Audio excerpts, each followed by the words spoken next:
Bonsoir. Alors, je vais vous présenter quelques travaux que j'ai faits sur le NTFS. Donc, dans un premier temps, je vais vous présenter NTFS, plus particulièrement la MFT, comment c'est fait. Puis, tout ce qui est aspect forensique lié à NTFS, les malwares, comment ils peuvent jouer avec ça, et enfin, des vulnérabilités. Donc, pour la présentation, je m'appelle Stéphane Lebert, je travaille à Sogeti et SEC dans le lab de R&D. Et je vais vous présenter aussi comment j'en suis arrivé là à regarder NTFS. Alors, une petite histoire. En gros, c'est à Sogeti, on a développé une offre de recherche de compromission sur tout ce qui est donc malware type APT, donc inconnu. Et on a donc des contraintes que n'ont pas forcément les autres. Par exemple, un matin, je discutais avec un collègue, et puis on fait « Ah ouais, quand on va lister les fichiers sur un PC, comment est-ce qu'on peut être sûr que la liste qui nous renvoie est la bonne ?» Parce que s'il y a un rootkit, donc un malware en noyau, bah, il va nous afficher que les fichiers qu'on veut. Et nous, on aimerait bien tout avoir. Donc on fait ouais, non mais on va faire un accès en RAW sur le file system, donc un accès directement sur le disque, ça c'est possible à faire, et donc comme ça on va pouvoir dumper la table d'indexation. Ouais, carrément, mais le problème c'est que la MFT c'est gros, et nous on n'a pas autant de place sur des milliers de postes. Ouais, donc bon, qu'est-ce qu'on va faire? Bah, on va la parser directement sur le host, et comme ça on va récupérer que ce qui nous intéresse, on va pouvoir faire des différentiels entre ce qui est en brut sur le disque et nous, ce qu'on voit de façon logicielle. Donc ça sentait déjà l'idée de merde à ce moment-là. Donc bon, bah, j'ai fait si, allez, challenge accepted, je vais recoder un parseur NTFS. Franchement, c'est à un moment vous vous dites ça. Il y avait déjà des gens qui avaient recodé des parseurs NTFS, ils m'ont dit, tu pleures du sang. Je confirme, pétez-vous une jambe, plutôt que de faire ça, vous gagnerez du temps. Donc à ce moment-là, c'est parti en couille. Donc, NTFS, quand on parle de NTFS, qu'est-ce que c'est? C'est un système de fichiers qui est apparu avec Windows NT 3.1 en 1993, donc c'est pas tout jeune, ça va 25 ans. C'est un système qui n'a jamais cessé d'évoluer. Depuis donc NT 3.1, bah, il a continué, il y a des choses qui sont arrivées en plus, des ajouts de log, et ainsi de suite. Et la plupart du temps, on voit qu'on est sur un système NTFS. Quand on va formater une clé USB ou quoi que ce soit, il va nous proposer les systèmes de fichiers. Et à ce moment-là, on choisit NTFS. Donc c'est la plupart du temps là qu'on se rend compte qu'on est vraiment sur du NTFS. NTFS, au début, je me suis dit, bah tiens, je vais prendre les docs de MS, et puis je vais prendre le format, et puis bah, on va le connaître, ça va bien se passer. MS n'a pas fourni de doc. Donc j'ai réussi à trouver sur Internet à peu près 130 pages de docs non officiels, qui sont bien. Mais bon, elles sont pas à jour, et bon, c'est de la doc non officielle, donc c'est ce que les mecs ont à peu près compris, soit en reversant, soit en regardant les file system. Donc ouais, c'est bien. Alors maintenant, pour pouvoir coder mon parseur, il va falloir que je débug, il va falloir que je regarde des choses. Bah, qu'est-ce que j'ai sous la main? Qu'est-ce qui vous permet de débugger un disque, enfin un volume NTFS? Bah perso, j'avais juste un éditeur exa, donc bah c'est parti, YOLO. Alors, déjà, pour qu'on parle tous bien de la même chose. Là, on a la grosse barre, c'est donc notre disque dur. Le disque dur, il a un secteur d'amorçage qui s'appelle le MBR. Et on a un système de partition derrière. Donc là, je vous ai mis le C2 points, donc c'est celui de mon PC. Le MBR, donc il y a 4 partitions principales qui peuvent être appelées. Le MBR va sauter vers un VBR, qui est le VBR, et dans la partition NTFS du volume. Donc c'est de là qu'on va partir, puisque quand on ouvre le C2 points, eh ben, on a ça. Et ça, c'est le VBR. C'est pas le MBR, c'est le VBR. Donc, c'est pas super attrayant comme ça.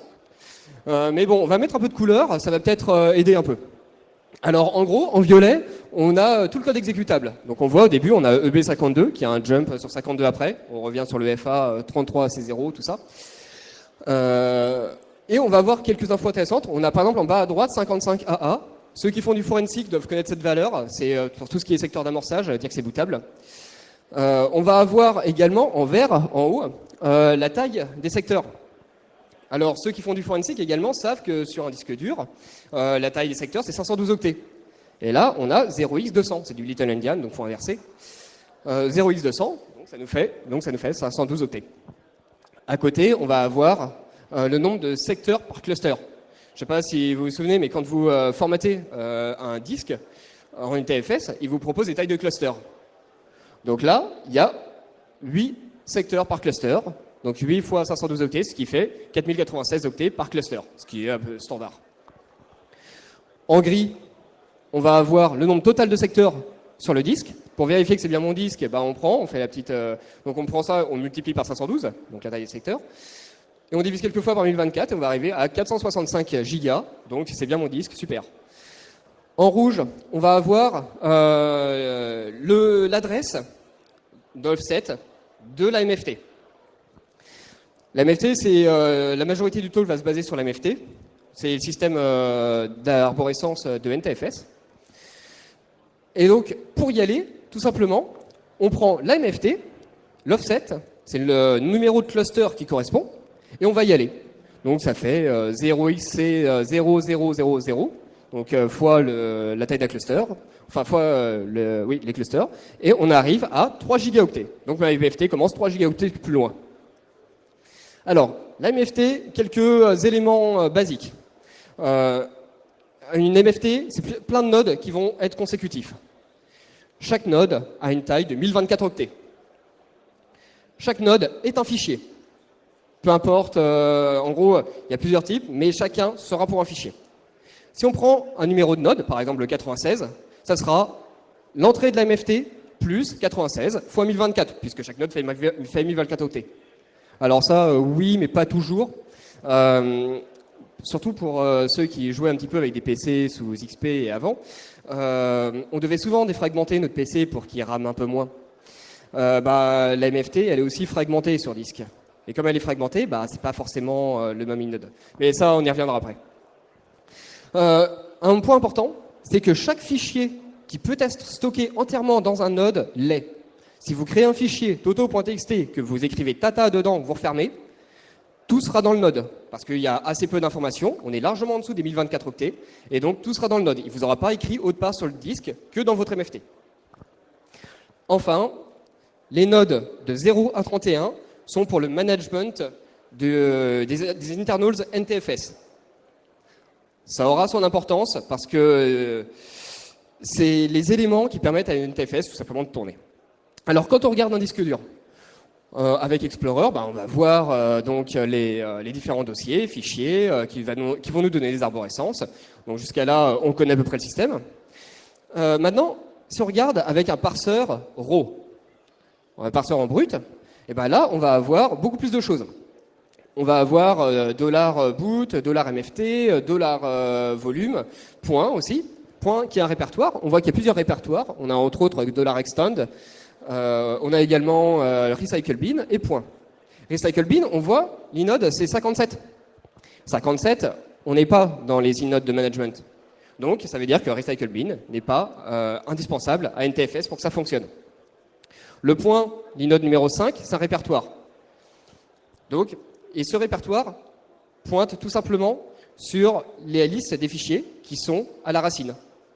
Parce que sinon, si on arrivait et qu'on n'avait pas de liste de fichiers à la racine, on ne saurait pas qu'est-ce qu'il y a dans notre clé, dans notre disque dur ou quoi que ce soit. Et on peut remarquer aussi la chose intéressante que $MFT, qui est notre MFT, commence à l'inode 0. Il y a de très bonnes raisons pour ça. Alors, on voit qu'il y a donc des fichiers, des dossiers qui ne sont pas visibles depuis Explorer. Est-ce que c'est juste Explorer qui ne les montre pas, comme il nous chante certains dossiers quand on parcourt le disque, ou est-ce que c'est vraiment que le noyau ne lui les remonte pas? Pour ça, on va essayer d'aller dans $extend, et ça nous dit « Ah non, mec, non, ça n'existe pas ». Donc, OK, c'est que Explorer ne peut pas les voir.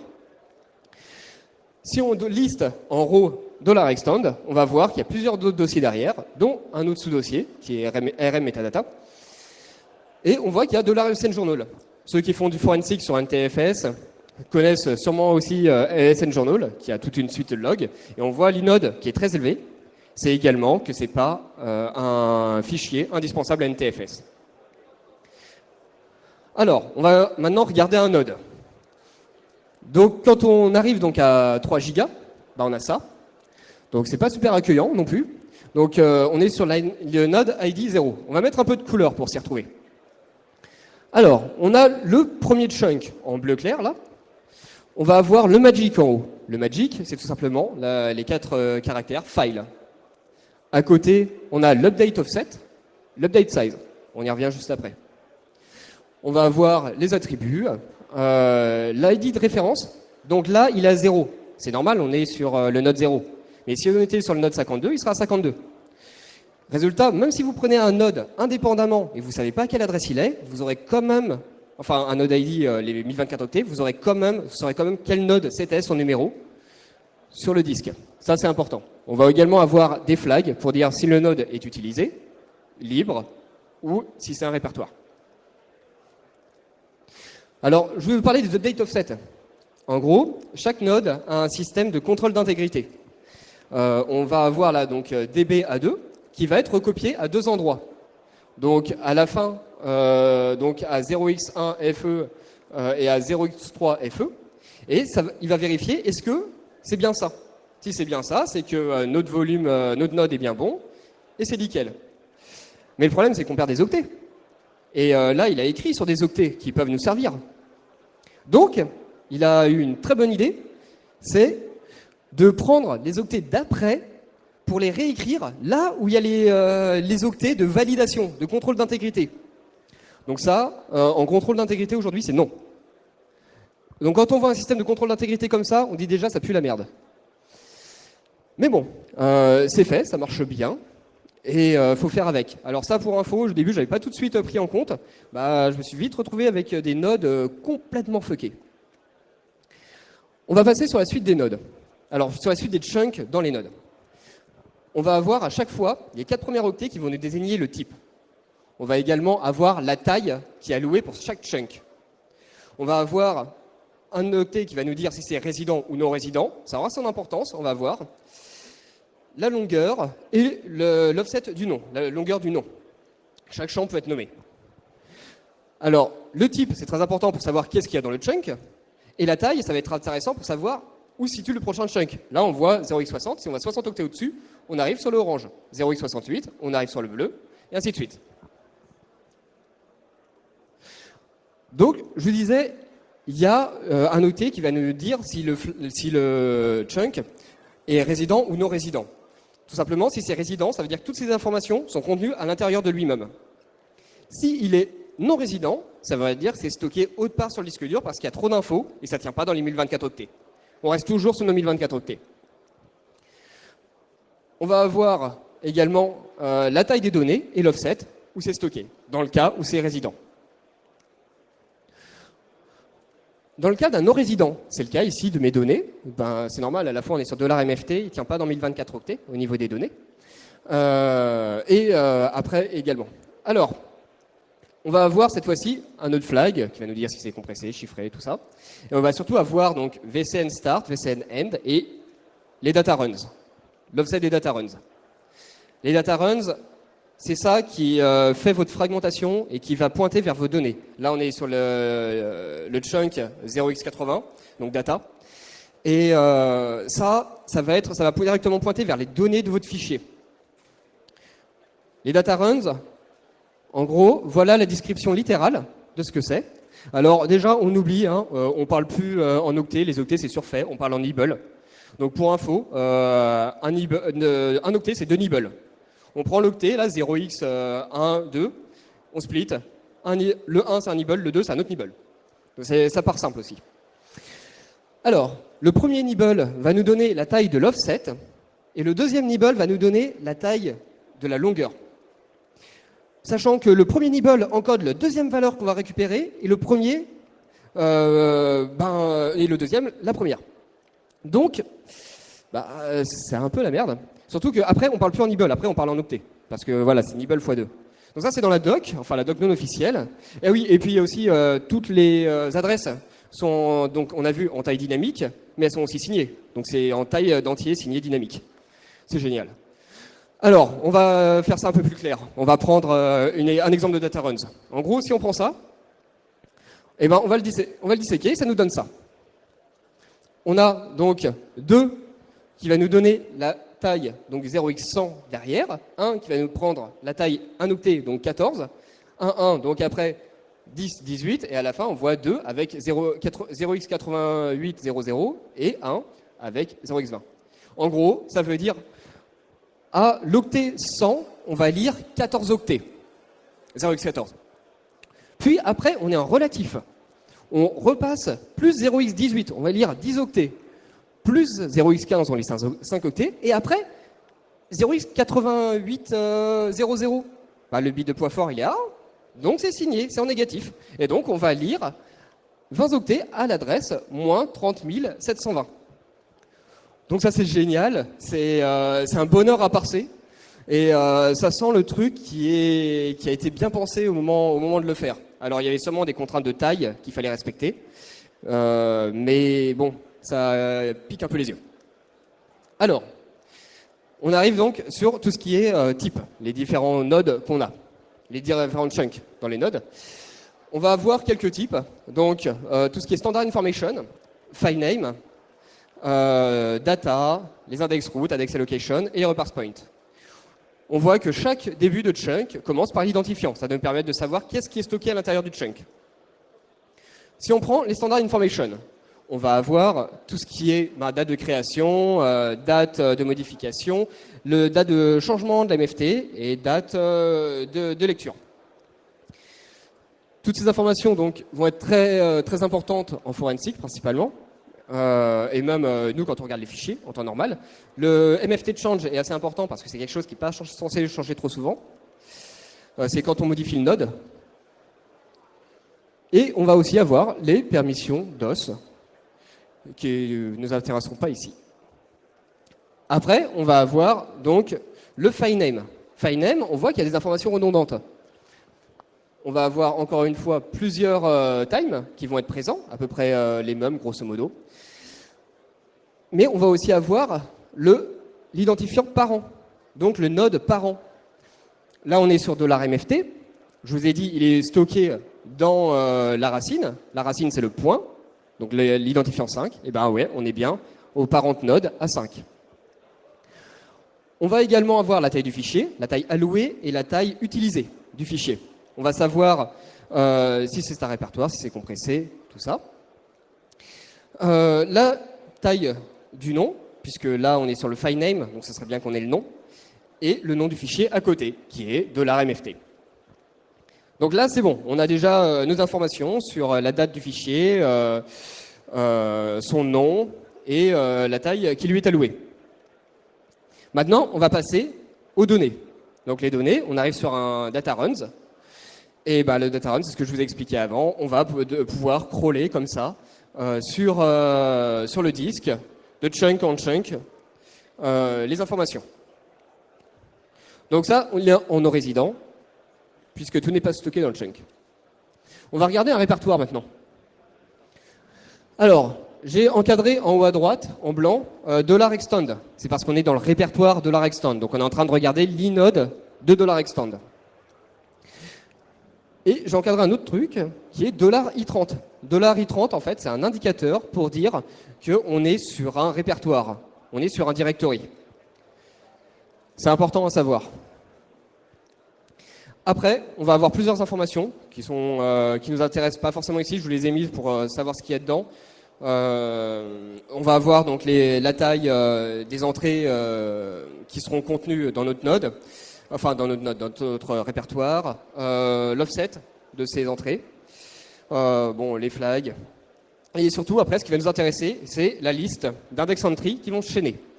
Donc, dans chacun, on va avoir la référence du node qui est présente, la taille de l'entrée, le node parent.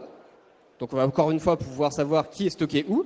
Les différentes times qui sont appliquées, donc encore une fois à peu près les mêmes, la taille allouée et le file name. Et ça va chaîner sur chacun des nodes, enfin sur chaque élément à la suite. C'est une liste d'index entry qui vont tous se chaîner et comme ça on va savoir tous les fichiers qui sont dans tel répertoire.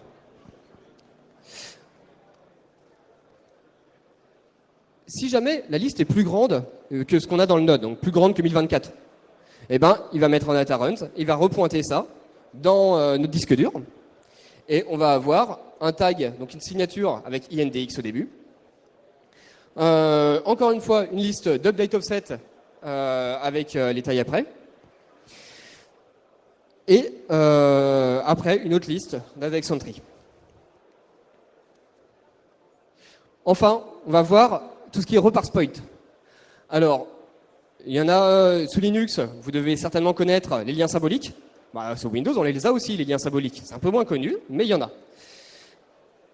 Globalement, on va juste dire, tel fichier, en réalité, il pointe vers tel dossier. Ou tel dossier, plutôt, pointe vers tel dossier.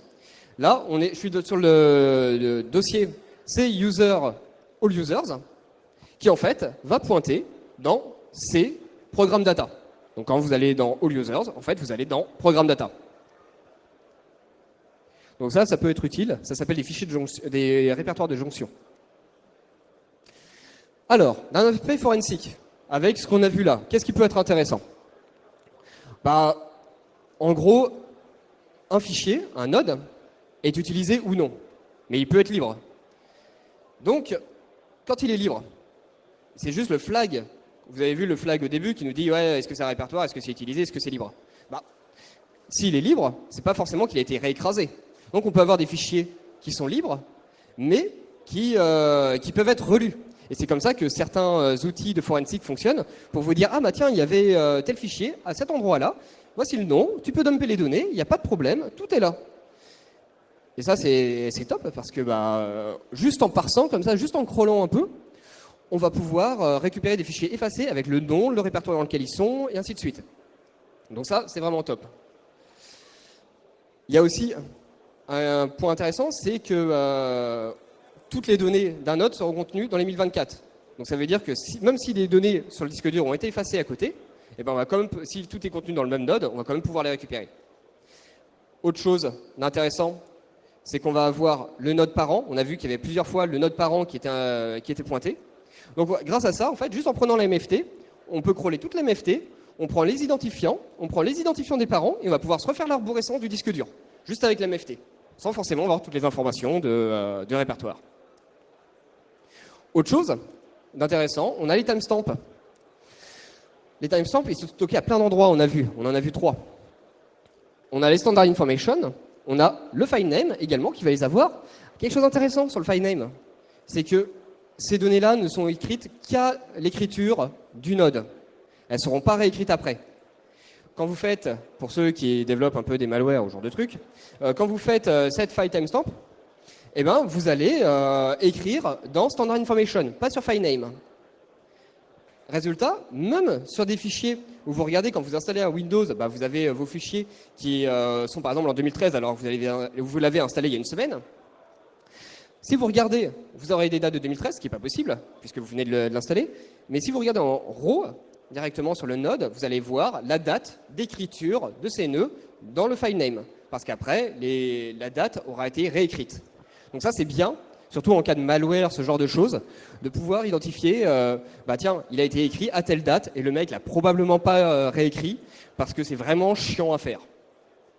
Enfin, on a les INDX, où si on recrawl tout notre disque à la recherche de nouveaux répertoires qui seraient encore stockés, on va pouvoir trouver des vieux répertoires qui ont été effacés, avec des vieilles informations, ce qui va nous permettre de savoir, tiens, il y avait tel fichier ici, il faisait telle taille, et ainsi de suite. Donc, comme je vous disais, grâce aux tags INDX, qui sont en plus mappés au début des clusters, donc c'est très simple. Vous parcourez un disque, vous allez pouvoir très simplement retrouver les INDX, comme ça, vous pouvoir recréer certaines arborescences, dont certaines qui ont été écrasées. Les paddings, en gros, dès que vous écrivez dans un node, donc vous le remplissez, et à un moment, il y a trop de données, donc le node, il éclaterait, donc le node, enfin le chunk va passer en data runs, en non-résident, ce qui fait que les données vont remonter, mais il ne réécrase pas les données qui sont en dessous, parce que ça prendra du temps. Et donc, quand on regarde les nodes, on part ces chunks, et si jamais à un moment, il y a le chunk qui est terminé, et qu'il y a encore des données en dessous, c'est des données qui appartenaient au node précédent. Et ça peut être intéressant de les récupérer, on peut peut-être choper quelques informations intéressantes. Côté malware, on voit quelques malwares qui utilisent des ADS. Alors après, la question que j'ai envie de vous poser, c'est concrètement, c'est quoi un ADS? Parce qu'on voit pas mal de littérature qui n'est pas toujours très claire sur le sujet. Et nous, on va essayer de voir en RAW sur le file system, dans un volume NTFS, qu'est-ce que c'est qu'un ADS. Alors, un ADS, quand on écrit sur le disque dur, Toto par exemple, on peut faire un ADS, donc on fait 2 points, un autre nom, Titi, et Titi sera l'ADS de Toto. C'est cool, ça vous pouvez faire écho dans Toto de point Titi, ça marche. Ça, en fait, c'est juste un $data, donc un chunk, le chunk de données, qui va être écrit avec data. Sauf que ce chunk, on a vu tout à l'heure que chaque chunk pouvait avoir un nom. Par défaut, la taille du nom est de 0, donc il n'y a pas de nom. Et quand vous écrivez dans un fichier, il n'y a pas de taille de nom. La taille de nom est 0. Donc c'est le flux principal, le flux standard. Mais vous pouvez mettre un nom. Si vous mettez un nom au data, eh bien vous obtenez donc un ADS, un alternate data stream, et cet ADS est stocké dans notre fichier. Si on regarde concrètement ce que ça donne, donc j'en ai mis un dans Earth, on a donc Toto avec l'ADS Titi, et si on regarde en RAW sur le disque, on va voir qu'on a un autre flux, 0x80, avec en bleu Titi, qui est le nom du fichier, et derrière, en vert, les données. Et donc, c'est bien stocké dans le node. C'est pour ça qu'un ADS n'est pas vraiment un fichier, c'est juste un autre bloc de données qui est rattaché à notre fichier, qui est nommé dans notre fichier. Donc, si vous voulez supprimer les ADS, comme ça, c'est spécifique à NTFS, vous prenez le fichier, vous le foutez sur une clé USB en FAT32, vous le remettez sur le disque dur, sur votre disque NTFS, c'est bon, l'ADS, il est parti. Autre chose de cool qu'on peut voir, alors là, j'ai repris 2 attaques relativement importantes, Regin et Zero Access. Eux, ils utilisaient les Extended Attributes. Alors les Extended Attributes, c'est un peu moins connu. En gros, c'est un vieux format legacy dégueulasse pour réussir à transférer des données avec OS2, à stocker des données de OS2. Et normalement, c'est pas utilisé. En pratique, j'en ai déjà vu. Il y a des softwares qui font de la merde et qui en mettent. Mais normalement, il n'est pas censé y en avoir. C'est un vieux format legacy, mais qui est encore dans NTFS et qui est utilisé, entre autres par Regin et Zero Access. Ils sont stockés dans les nodes EA Information et EA qui contient les données. Si on regarde ici, on a donc Toto, qui n'a pas d'ADS, mais il a d'autres flux alternatifs qui sont nommés également, qui sont les Extended Attributes. Et là, on a donc le E0, donc le EA, avec EA qui est son nom, et derrière, j'ai écrit Datas, donc en rouge. Donc on voit qu'on a encore d'autres flux alternatifs à cause de la compatibilité avec des vieux systèmes qui peuvent encore être exploités et qui sont exploités par des malwares. Un cas qui m'intéresse particulièrement, que j'ai beaucoup aimé dans le style, c'est en gros, Flame attaquait des ordinateurs sur des réseaux déconnectés, ce qui est assez classe en soi. Sauf que pour dialoguer avec le PC à distance, c'est pas super simple, quoi. C'est bon, il y a des trucs en Wi-Fi, tout ça. À Shipay, il a été présenté des communications avec tout ce qui est trou magnétique. Là, on va se baser sur le fait qu'il y a des personnes qui passent à une clé USB d'un poste à l'autre. Donc, on voudrait pouvoir mettre un fichier sur la clé USB pour pouvoir dialoguer avec notre réseau compromis. Mais ce fichier, on ne voudrait pas que le mec il le voit, que l'utilisateur le voit, parce que s'il voit le fichier, on passe quand même sur un réseau sensible. Et donc, voir un fichier un peu louche, il risque de se faire griller à un moment. Donc, on ne peut pas se permettre de mettre un fichier comme ça, très visible, et il y a aussi l'antivirus qui va scanner les fichiers de notre clé. Et on n'a pas spécialement envie de se faire griller par l'antivirus. Donc, qu'est-ce qu'on a comme solution ? Eh bien, ce qu'a fait Flame, et c'est très malin de sa part, il a créé un fichier qu'il a renommé point. Point, à la racine, si on se souvient bien, c'est l'index, c'est notre index root, c'est la racine. Donc c'est le répertoire de notre current directory. Et donc, quand le file system il va voir ça, lui il va remonter le point. Il va dire ouais non mais ça c'est pas un répertoire d'administration, donc c'est bon, je te le remonte. Ouais mais au-dessus, il va le voir, il va faire non mais point c'est le current directory, je m'en fous, allez on saute. Et résultat, de cette façon. L'antivirus, lui, quand il va vouloir accéder à point, bah, il va arriver sur le répertoire local. Donc, cool story, bro, bah non, c'est répertoire. Donc, bon, voilà. Et vous, par contre, vous allez accéder en RAW sur votre file system et vous allez pouvoir lire les données et réécrire dedans. Donc ça, c'est plutôt classe. Une autre idée, très intéressante, c'est de se faire protéger par le kernel lui-même, par NTFS lui-même. En gros, je vous ai dit, les index de 0 à 31 sont là pour le management internal de NTFS. Donc c'est des fichiers qui sont très importants. Sauf qu'il y a quelques trous, genre l'ID 13, 14, qui sont prévus, qui sont alloués, qui sont prévus pour plus tard, mais qui sont pas utilisés.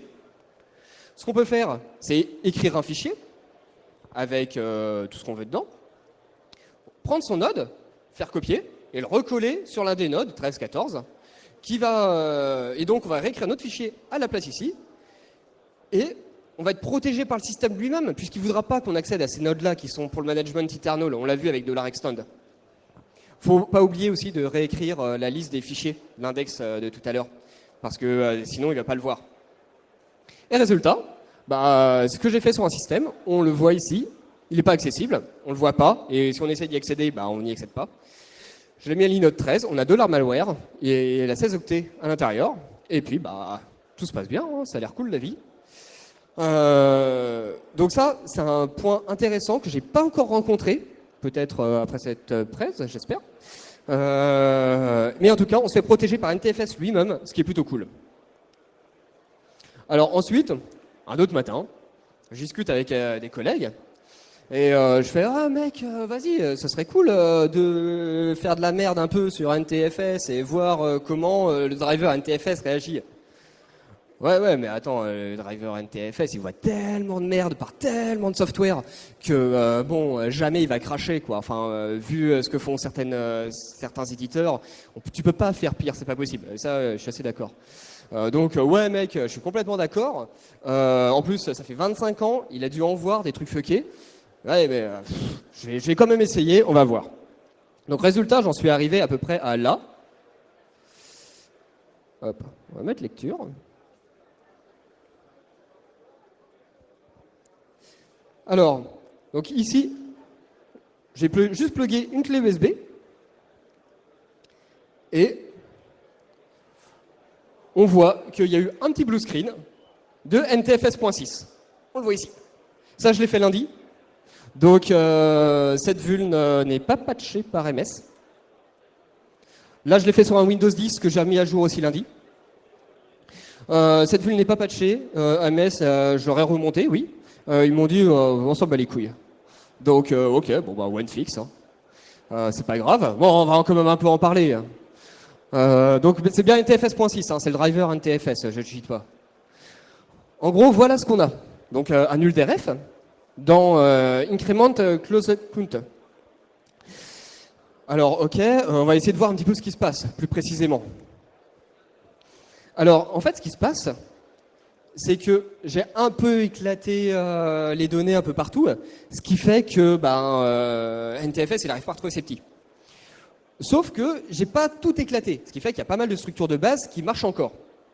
Et donc il fait bon, je vais essayer de récupérer la main, je vais essayer quand même de la monter. Parce que ce qui est le plus important, même quand on arrache une clé complètement comme un port, c'est quand même de pouvoir la monter pour l'utilisateur, quoi. C'est plus important. Donc on va quand même la monter. On fait NTFS Initialize Directory sur ces $extend, $rm metadata, $txf.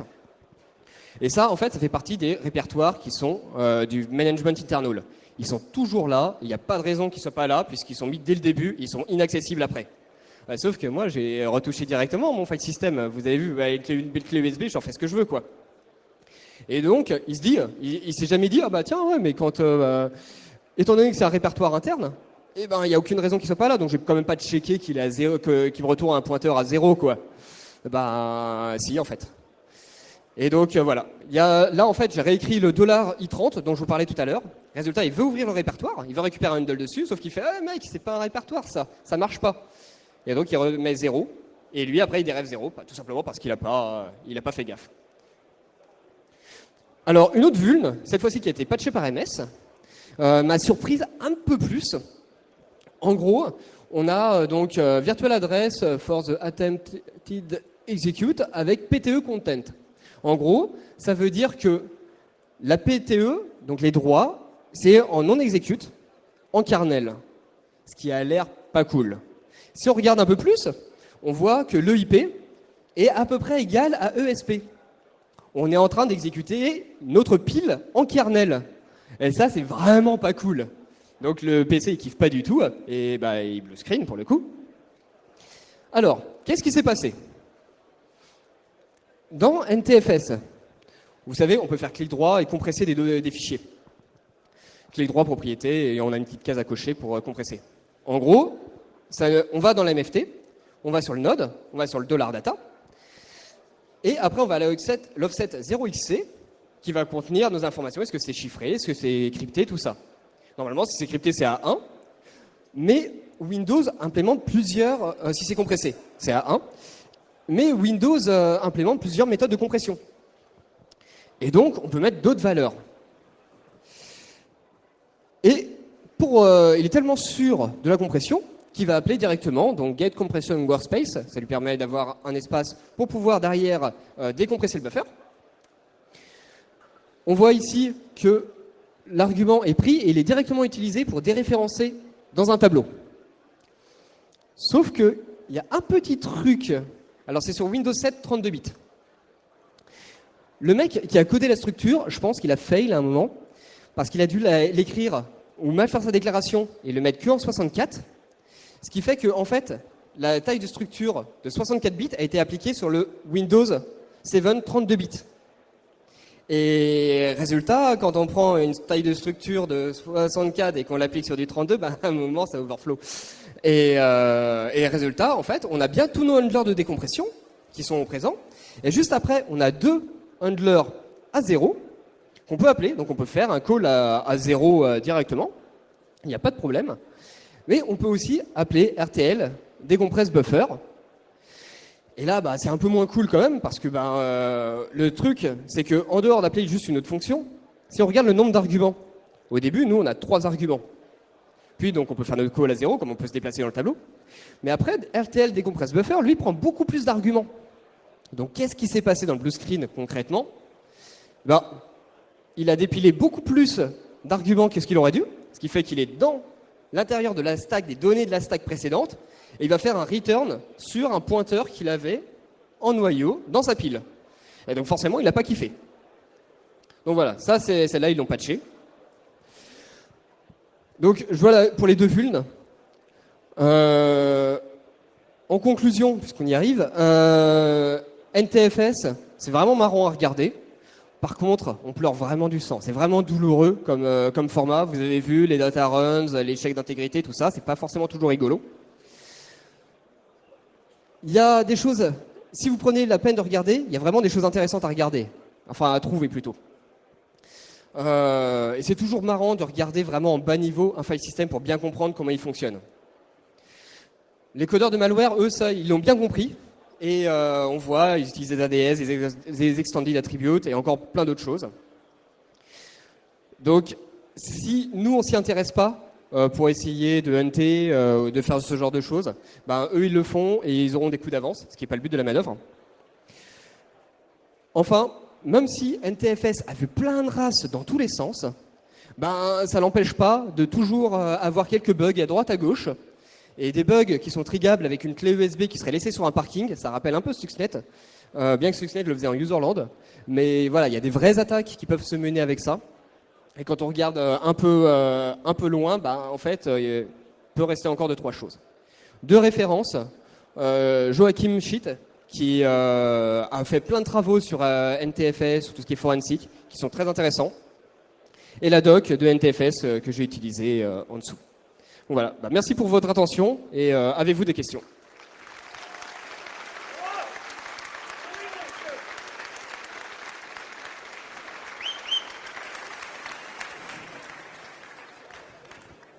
Merci beaucoup. Est-ce qu'on a des questions dans l'audience? Il doit y avoir des questions. Une question tout au fond. Tout au fond, levez la main parce que sinon on ne peut pas vous apporter le micro. Merci.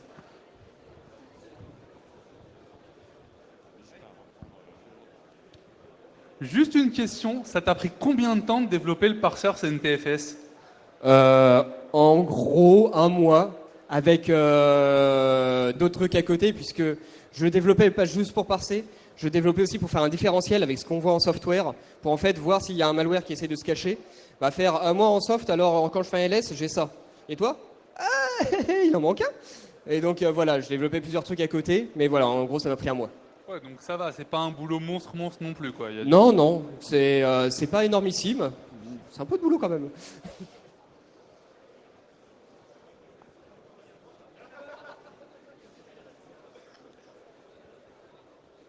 Moi j'ai une question con, mais sous Linux, il y a déjà des drivers NTFS. Pourquoi est-ce que tu t'es pas basé dessus pour comprendre comment ça fonctionnait? Parce que déjà, je regarde pas les codes de Linux. Et puis j'avais une doc qui était certes partielle, quoique très peu de choses sont old, mais j'avais une doc à côté. Et en fait, relire du code source pour revoir ce qu'il va parser et mettre en mémoire chacun des éléments, je trouvais ça encore plus douloureux que regarder la doc fait avec des tables en HTML. Ça se tient, ok.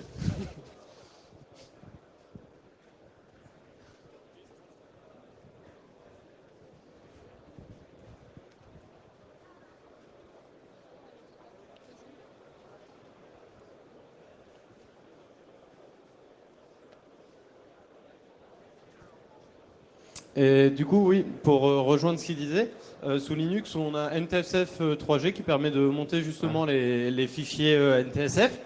Et c'était pour savoir si il serait faillible par rapport à la clé justement. J'ai pas regardé. Ok. Non, pour de vrai, si j'ai plugué la clé, donc celui-là il a pas craché, mais j'ai pas essayé de le titiller un peu, Ok. puisque ma target c'était vraiment du Windows pour du Windows, parce que NTFS on m'a dit que c'était super safe maintenant, et j'ai voulu donner tort au mec, et voilà tout simplement. Donc j'ai pas regardé Linux, mais à mon avis, enfin, il y a tellement de merde que ça peut pas bien se passer, pas tout le temps. Ok, merci.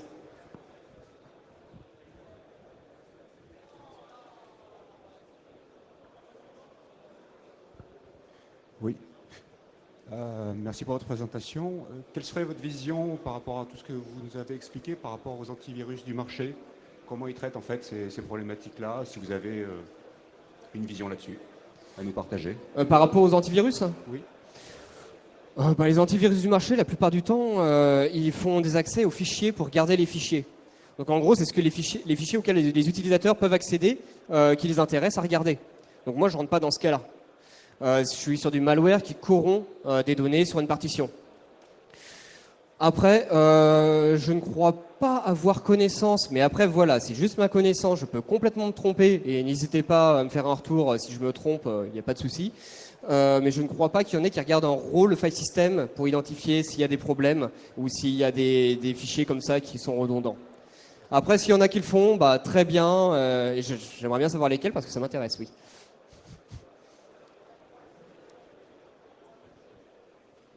Eh ben, merci à tous. Bravo.